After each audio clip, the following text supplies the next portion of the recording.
Hello, and welcome to the Lucy Liu Show, the fueling station for your mind, business, and life. And now, here's your host, Lucy Liu.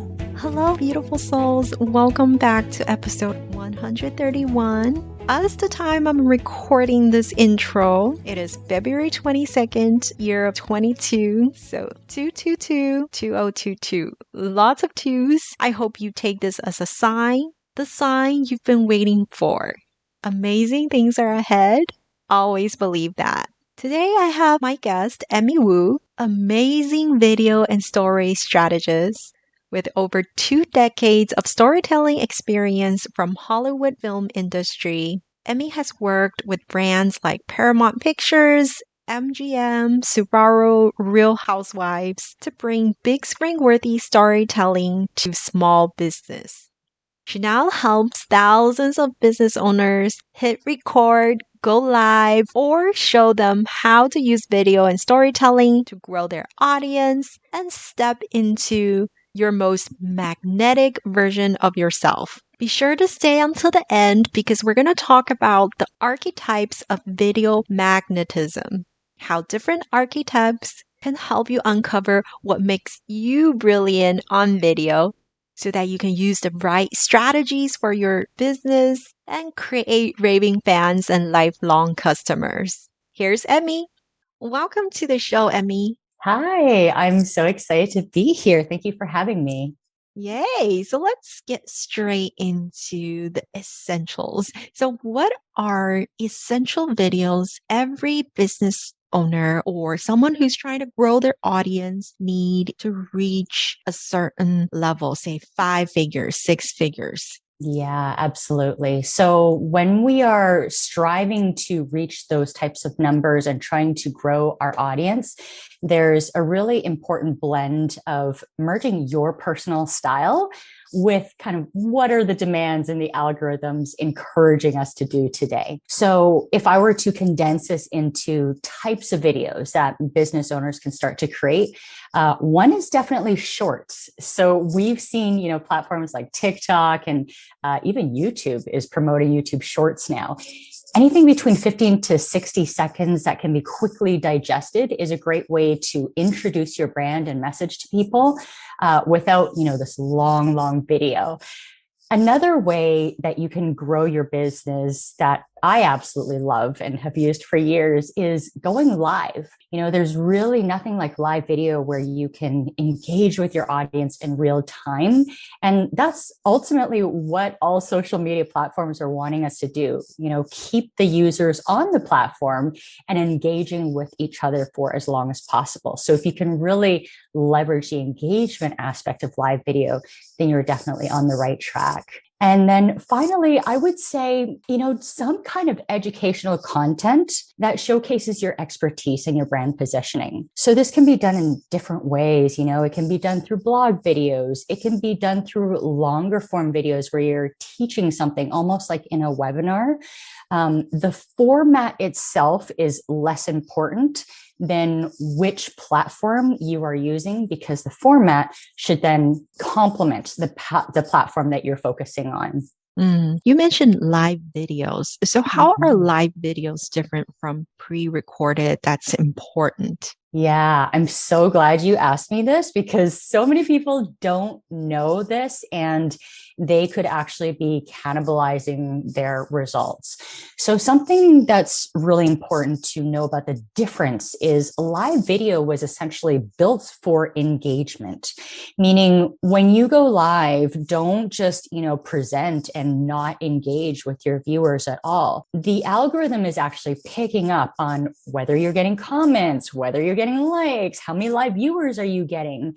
And if you are consecutively using live video just to present, you're not really engaging, that essentially tells the algorithm that, this isn't really great content. Nobody's engaging with it. So it's actually going to suppress your organic reach. So on the other hand, I always recommend, especially for somebody who is maybe starting out and kind of establishing their audience, make sure you give your audience a bit of a heads up as to when you're going live so that you actually have live viewers with you at that time. Or alternatively, use pre-recorded videos because, social media platforms like Facebook, Instagram, they consider pre-recorded content as legacy content. So as long as you are sharing that video, you will continue to get views and comments weeks, months, even years after you've posted it. So legacy content will have a much longer shelf life.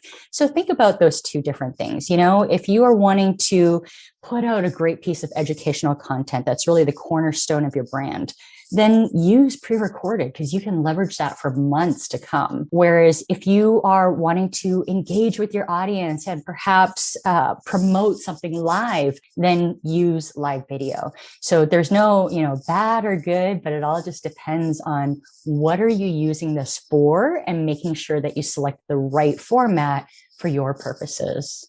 Thank you. And for those who have fear or resistance around being on camera in the first place, what are your best tips?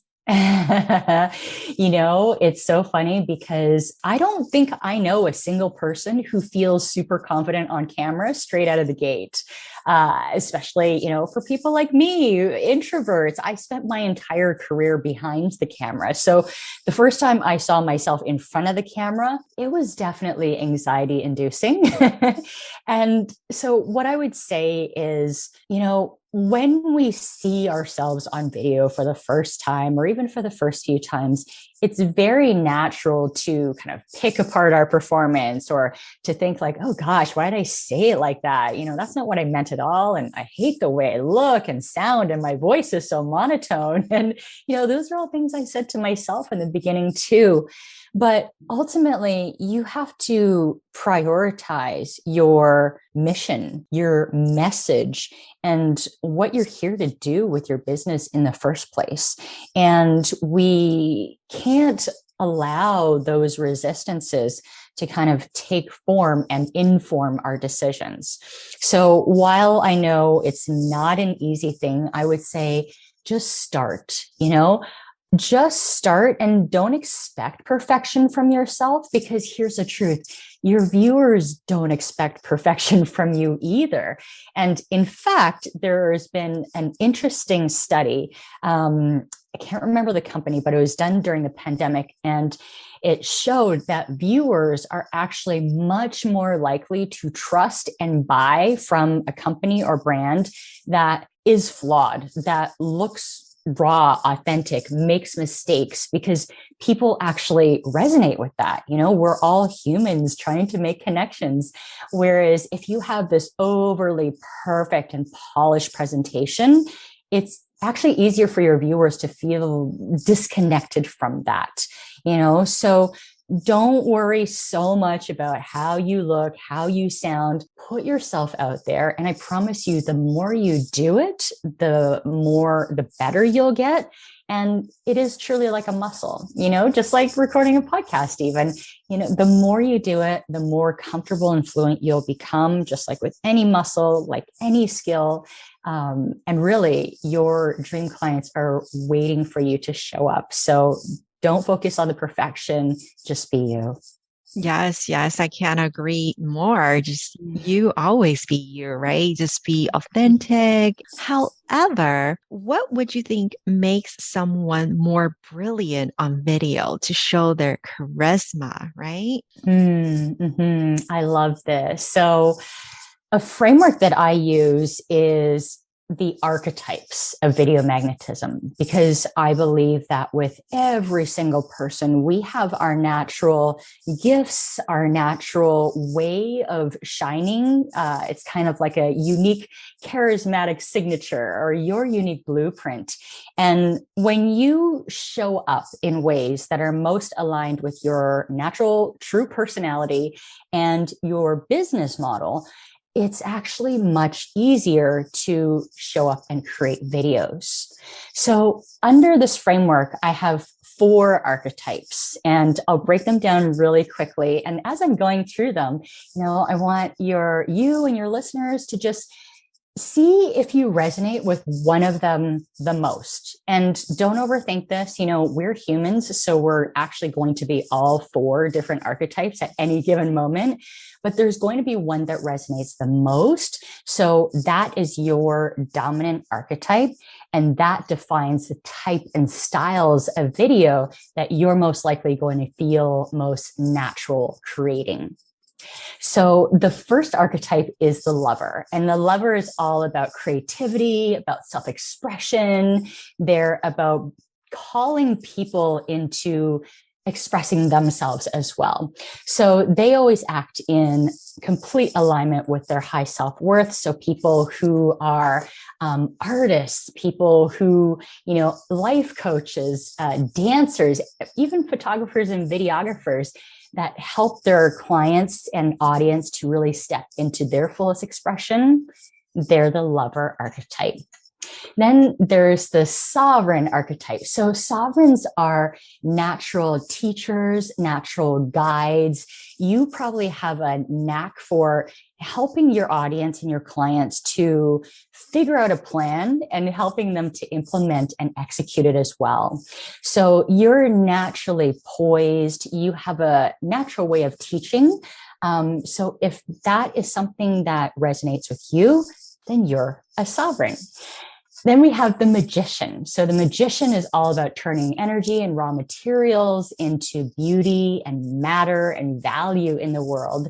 So businesses that are, say, for example, food bloggers, turning raw materials into amazing dishes, authors, novelists, healers, intuitives, they would all be magician archetypes. And really, they woo their audience with their, I would say, performative skills. So you have this natural ability to just create beauty out of seemingly nothing. And while that might seem like a very, obvious process to you, that's actually what draws your audience in. So if you have a knack for creating things out of raw materials, then you are a magician. And then a warrior. The last archetype of the warrior is all about protecting, enforcing boundaries, rallying people for a common cause.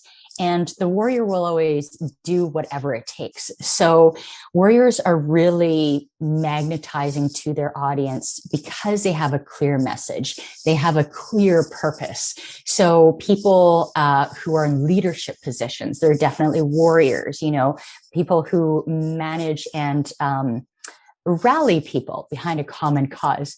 I would even say, web designers and operations managers, anybody where you're kind of building structures and boundaries is also a warrior archetype. So now here are the video forms that are actually going to best fit each archetype. Because the lover is all about self-expression, you're probably going to feel a little bit awkward trying to put together the super formal presentation, and you shouldn't. Your natural skill is in being who you are and being really expressive. So those candid chats where you just feel that hit of inspiration and you want to go live and share that really connects with your audience. Those vulnerable shares, those live demos that kind of bring people behind the scenes, those are all lover archetype videos. Now, with the sovereign, because you're a natural teacher, you're a natural guide, any type of pep talk or words of encouragement are going to be great sovereign type videos. And I would also say any type of educational format where you're helping your audience to decide, to create, and to implement a plan. So in some ways, like traditional webinars are very much a sovereign video format. Then we have the magician, where they're bringing raw materials and turning it into amazing things in the world.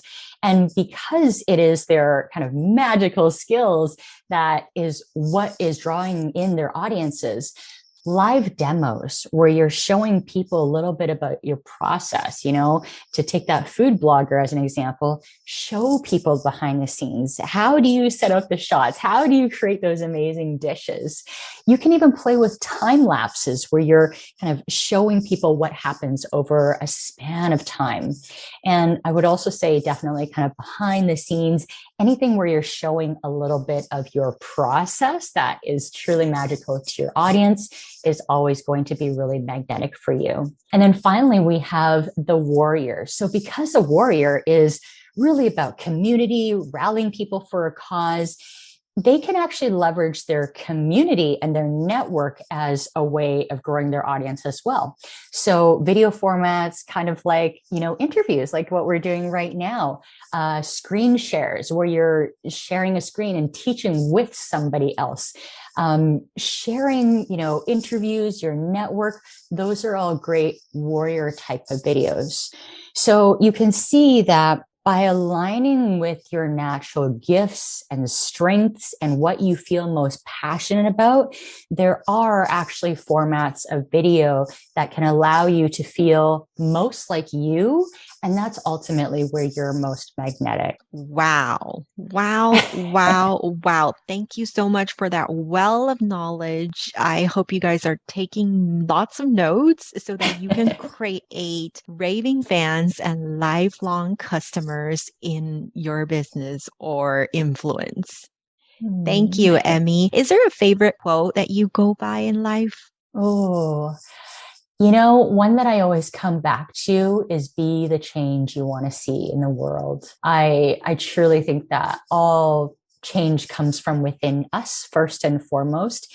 And when we can live by example and really walk the walk of living our values and really being aligned in how we live, I think that's when we create the most power and impact in the world. Yeah, I love that too. And as an introvert, you mentioned, if you ever feel that tiny imposter syndrome to get camera confidence, is there a certain tool that you use to exercise your confidence muscle? Good question. It's funny. I think that for me, I've always been the kind of person, and, this ties into the quote, be the change you want to see in the world, that even though my first few videos, and they are still on my blog, by the way. So if you want to go back and have a good chuckle, you can go back and watch them.